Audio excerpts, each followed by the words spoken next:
Momen Presiden Prabowo Subianto mengundang tawa menterinya terjadi saat orang nomor satu itu secara halus mengusir wartawan dari dalam ruang sidang kabinet di Istana Kepresidenan. Setelah menyampaikan sejumlah kebijakan di 100 hari masa kepemimpinannya bersama Gibran Rakabuming Raka, Prabowo berkelakar jika apa yang ia bicarakan sudah cukup jadi bahan berita buat wartawan yang ada. Menurutnya, ada beberapa hal yang ingin ia bicarakan dengan para menterinya dan tidak harus didengar oleh wartawan. Prabowo lalu memperumakan pembicaraan orang tua yang tidak boleh ditahu oleh anak-anak. Sementara itu yang saya sampaikan, teman-teman media saya kira cukup banyak bahan ya.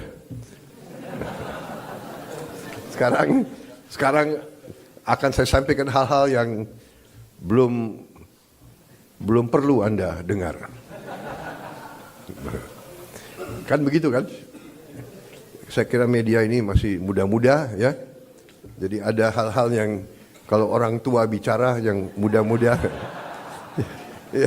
yang muda-muda, anak-anak biasanya tunggu di luar. Kan begitu kan? Ya. Terima kasih sementara. Ya.